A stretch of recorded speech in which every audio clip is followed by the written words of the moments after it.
So our next speaker is Lutfi Radwan, who I hope I pronounced that okay. And he's going to talk about contemporary Islamic approaches to stewardship and responsible eating and land management and all sorts of exciting things. Something along those lines, yeah. Okay, so hi. I'm going to need these increasingly. I have a sort of a problem getting the right range of my sight now, and it's getting worse and worse by the day. So I'm going to talk a little bit and just show some pretty pictures to distract, hopefully. But I'll start with a little bit on sort of Islamic concepts of stewardship, which is what's really motivated what we've been doing on Willowbrook Farm for the last 22 years now. And as a starting point, I mean, the big question is, well, we can start with the question, is it morally wrong for humans to pollute and destroy parts of the natural environment and to consume a huge proportion of the planet's natural resources? Of course, everyone will say yes, except currently the global leadership in countries like America and wherever, where actually, what was Trump's being quoted at recently saying, drill, drill, drill, or drill, baby, drill, at some right-wing conference in America. So even that seems under challenge now, but presumably we all accept that it would be morally wrong. But the question is, if so, why? Is it because of this idea of leaving something for future generations, which is, i.e., to protect the environment for us, for humans? Or is it because of something more fundamental, to protect nature in its own right, because of some sort of inherent value? And interestingly, I'll just quote, there's a lovely treatise, which you might have come across, written by a scholar from Muslim Spain in the 12th century, entitled Hay ibn Yaqzan. It's an allegory of a individual living on an island in isolation and finding God through reflection, and then reflecting on the unity of creation and asking questions about what he should consume. And in the 12th century, he actually came up with the idea that the best thing for us all to eat is fruit. We should all be fruitarians, because everything that God has created is created with a purpose, and that potential purpose for which it's created, we have no right to divert it from that without good cause. So the only thing that we can actively take after it's reached its potential is a fruit that's fallen from the tree, and we can still provide the seed for the next generation. It's a very interesting book. He actually goes on to talk about species diversity and things, incredible aspects of evolution that you wouldn't have thought were being discussed back in the 12th century. But if I start with a very simple verse from the Quran, which sort of underlines this idea of the unity of all creation and our place within that. There's a verse in the Quran: do not those who reject faith see that the heavens and the earth were joined together as one unit of creation before we exploded them into existence and we made all living things of water? Will they not then believe? There's this research currently going on about antimatter and matter. I don't know if some of you heard that in the news reports, where they're saying we shouldn't be here by all rights. Really, antimatter and matter should have gotten rid of themselves and there shouldn't be life on earth. But as we see, we do all come from the same origins. We're all carbon-based life forms, so there's a unity running through all of creation, which is really fundamental. The distinguishing feature of humanity, if it's anything, is this aspect of free will, the ability to choose and to make moral choices. And that's related very much to the whole concept of the fall from the garden, common theme in the Abrahamic faiths, that we chose indirectly to be on earth, and the journey, the ultimate purpose of humankind is that return to the garden. So to strive to reach that state where we reconnect with the rest of creation of which we're a part is fundamental to the narrative, certainly of Islam and for the Abrahamic faiths in general. So they're deeply rooted not in this first point of saving the environment for the sake of future generations, but of protecting and nurturing the environment rooted in respect and reverence for nature in its own right. And that leads on to the idea in the Quran that we are responsible as stewards for the care of the nature under our control. He it is who's made you his stewards on earth, and whosoever subverts this trust does so to the harm of his own soul. So in fact, the purpose is to protect nature really for our own benefit. The distinction is not in our intellect, our ability to create things. I mean, we can all agree someone like Trump has a certain amount of intellect, but it's more in our moral character, the moral choices we make, in how we enact this role of steward on earth. And the ultimate journey, the journey of the soul, is to attain that spiritual awareness and return, as I say, to the garden, to that state of connection to the rest of the creation around us.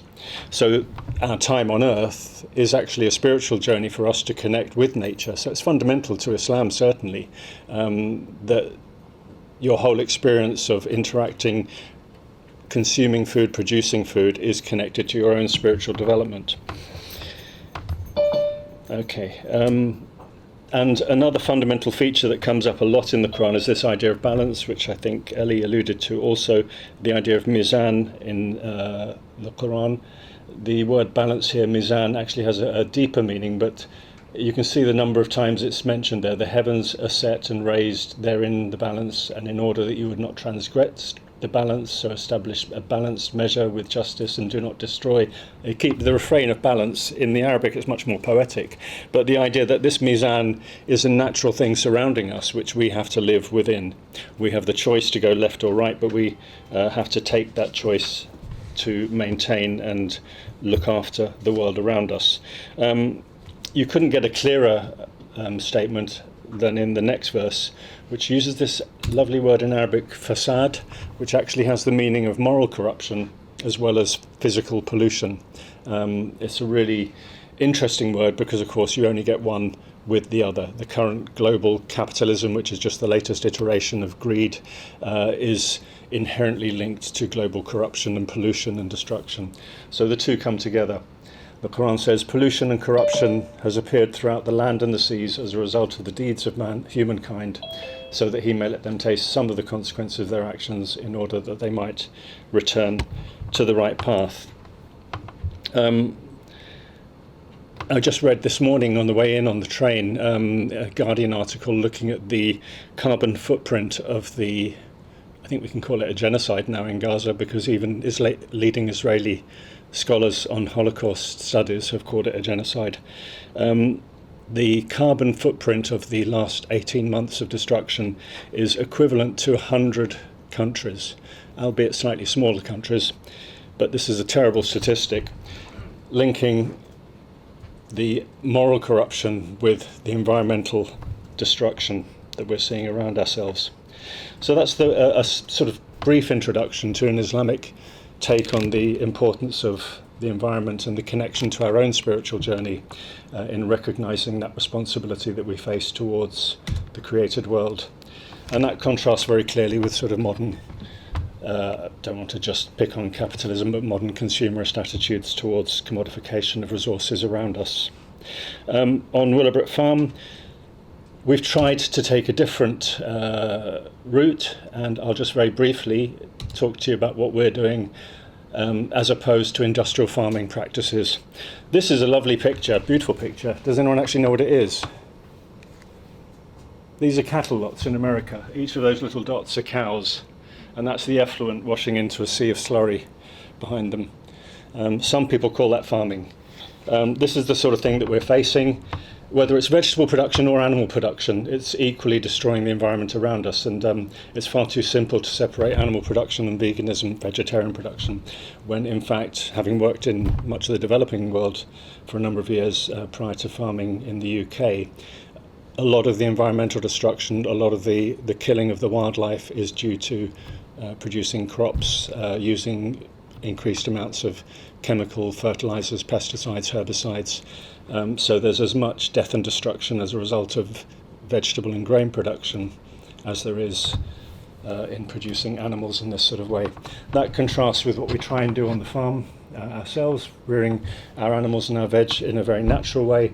Being a small-scale farm, there's a lot of interaction between the food we're producing, the products from one animal, such as the poultry, producing the fertilizers that go into our vegetable production. So there's hopefully a virtuous circle between the activities on the farm.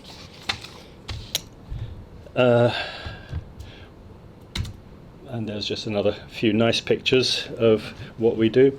We very much farm based on organic principles. We use natural remedies, things like garlic as an antibiotic. We don't use any modern medicines. We use apple cider vinegar. We use a lot of essential oils. We produce our own fertilizers on the farm. We produce our own pesticides utilizing things like rhubarb, which is a great deterrent, or we use lemongrass when we're treating fly strike, which is an issue that a lot of sheep farmers face around this time of the year. But more importantly, our ethos, or the way that we produce on the farm, is one that we directly have a relationship with our customers. We don't sell to any middlemen. We actually deal directly with our customers, and that means the customers get to know us. They know what we're doing on the farm. There's a connection between us and them that allows them to have full knowledge of the production process and to take responsibility for the food that we're producing on their behalf and that they're supporting us to do. And it's a very important point, taking responsibility. This idea of khilafah in Islam, the concept of stewardship, is what connects you directly to your food. Most people these days have no idea where their vegetables are produced, how they're produced, which country they come from, where the meat is being produced, what sort of factory farming methods. It's a blank slate, and therefore you've abdicated that responsibility. So how can you be a sentient human being taking moral choice, descending from the garden to actually try and work your way back up there, yet you actually don't have any connection or responsibility for the food you're producing? The food is obviously the starting point for us. The three principles we try and enact on the farm are sustainable food production, sustainable energy use, and sustainable waste, and I'll touch on the latter two shortly. There's a nice one when I was a poster boy back in the day. Now my son's got the pictures. He looks a lot better than me. That's some of our produce. We've developed over the years. We're really still a very small family farm, but I think what's important is to show that it is the actions of the individual that are important. Ultimately, it's what you do with your life yourself. You're not going to deal with the global issues necessarily. We might not be able to address them, but it's really fundamentally important that individually we all say, where is our food coming from? What are the energy uses that we're making, and what are the choices of dealing with waste that we're putting into place?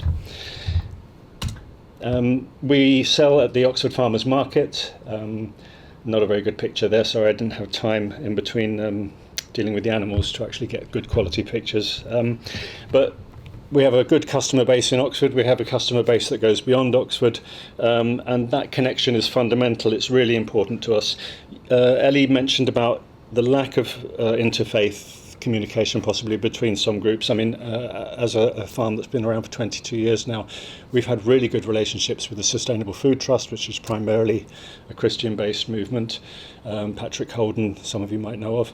But also wider than that, we work closely with St Ethelburgers in London. We've had a number of tree planting initiatives.